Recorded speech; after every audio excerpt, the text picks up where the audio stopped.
Hi friends, ఈ వీడియోలో ఉగాది కథ ఏమిటి, అసలు ఉగాదికి ఉన్న ప్రాముఖ్యత ఏమిటి, ఉగాదిని ఎందుకు జరుపుకుంటారు అనే విషయం గురించి తెలుసుకుందాం. వీడియోలోకి వెళ్ళే ముందు నాదొక చిన్న రిక్వెస్ట్. ఈ వీడియో చూసే వాళ్ళందరూ ప్లీజ్ లైక్ చేయండి, షేర్ చేయండి, అలాగే సబ్స్క్రైబ్ చేసుకోండి. లైక్స్ ఎక్కువ ఉంటే యూట్యూబ్ ఈ వీడియోని ఎక్కువ మందికి పంపించే అవకాశం ఉంటుంది. సో ప్లీజ్ లైక్ చేయండి. తెలుగువారు చాంద్రమానాన్ని అనుసరించి కొత్త సంవత్సర ప్రారంభాన్ని చైత్ర శుద్ధ పాడ్యమి రోజున ఉగాది పండుగగా జరుపుకుంటాం. ఉగాది రోజున బ్రహ్మదేవుడు సృష్టిని ప్రారంభించారని మన పూర్వీకుల నమ్మకం. మన గ్రంథాల్లో వివరించిన దాని ప్రకారం మనకు ఒక సంవత్సరం గడిస్తే అది బ్రహ్మదేవుడికి ఒక రోజు. అలా ప్రతి ఉగాదితో బ్రహ్మదేవుడికి ఒకరోజు ప్రారంభం అవుతుంది. ఉగాది అసలు రూపం యుగ మరియు ఆది. ఈ విషయం గురించి మన పురాణాల్లో ఒక కథ అయితే ఉంది. లాస్ట్ వీడియోలో ఆ స్టోరీని క్లియర్గా అందరికి అర్థమయ్యేలాగా ఎక్స్ప్లెయిన్ చేశాను. అది చూడని వాళ్ళ కోసం ఈ వీడియోలో సింపుల్గా ఎక్స్ప్లెయిన్ చేస్తాను, కాబట్టి ఎక్కడ స్కిప్ చేయకుండా వినండి. పూర్వకాలంలో హయగ్రీవుడు అనే ఒక రాక్షసుడు ఉండేవాడు. అతడు బ్రహ్మదేవుని దగ్గర నుండి వేదాలను దొంగిలించి బ్రహ్మదేవుడు సృష్టి రచన చేయకూడదనే ఉద్దేశంతో వేదాలను హయగ్రీవుడు అనే రాక్షసుడు అపహరించాడనే విషయం విష్ణుమూర్తికి తెలిసిపోతుంది. ఆ వేదాలను రక్షించడం కోసం శ్రీ మహావిష్ణువు మత్స్యావతారం ధరించి సముద్ర గర్భంలోకి ప్రవేశిస్తాడు. వేదాలను అపహరించి లోకాలను చీకట్లో ఉండేలా చేయాలని ఈ హయగ్రీవుడిపై స్వామి విరుచుకుపడి సంహరిస్తాడు. సముద్ర గర్భంలో ఆయన దాచిన వేదాలను తీసుకొచ్చి బ్రహ్మదేవుడికి అప్పగిస్తాడు.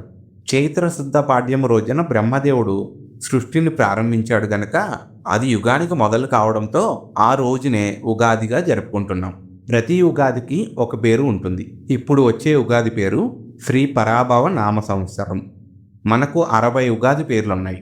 అవి ప్రతి 60 సంవత్సరాలకు ఒకసారి మరలా వస్తాయి. జ్యోతిష్య శాస్త్రం ప్రకారం సూర్యుడి తర్వాత కీలకమైన గ్రహాలు శని మరియు గురుడు. ఈ 2 గ్రహాలు ఉన్న చోట నుండి బయలుదేరి మరలా అదే ప్రదేశానికి తిరిగి రావడానికి 60 సంవత్సరాలు పడుతుంది.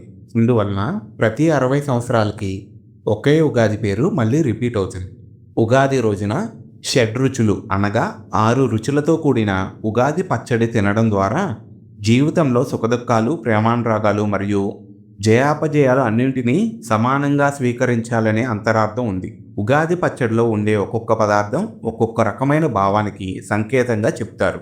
ఈ పచ్చడిలో తీపి కోసం కలిపే బెల్లం ఆనందానికి ప్రతీక అయితే, ఉప్పు జీవితంలో ఉత్సాహానికి, రుచికి ప్రతీక. అదేవిధంగా చేదుగా ఉండే వేప పువ్వు బాధను కలిగించే అనుభవాలకు ప్రతీక అయితే, పుల్లని చింతపండు నేర్పుగా వ్యవహరించాల్సిన పరిస్థితులకు సంకేతం. సవాళ్లకు వగరుగా ఉండే మామిడి ముక్కలను సహనం కోల్పోయేలా చేసే పరిస్థితులకు కారాన్ని ప్రతీకగా చెబుతారు. అలాగే ఉగాది రోజున పంచాంగ శ్రవణం వినడం మన సాంప్రదాయం. కొత్త ఏడాది ప్రారంభం కనుక భవిష్యత్తు ఎలా ఉంటుంది, గ్రహ గమనాలు ఆధారంగా వర్షాల పరిస్థితి ఏమిటి మొదలైన విషయాల గురించి పంచాంగ శ్రవణంలో తెలియజేస్తారు. అసలు న్యూ ఇయర్ అంటే ఉగాది. ఎందుకంటే ఉగాది నుండి వసంత ఋతువు ప్రారంభమై ప్రకృతిలో మార్పు కనపడుతుంది. కావాలంటే మీరే చూడండి, సంవత్సరం స్టార్ట్ అయ్యేటప్పుడు న్యూ ఇయర్ జరుపుకుంటాము, కానీ అప్పుడు ప్రకృతిలో ఎలాంటి మార్పు ఉండదు.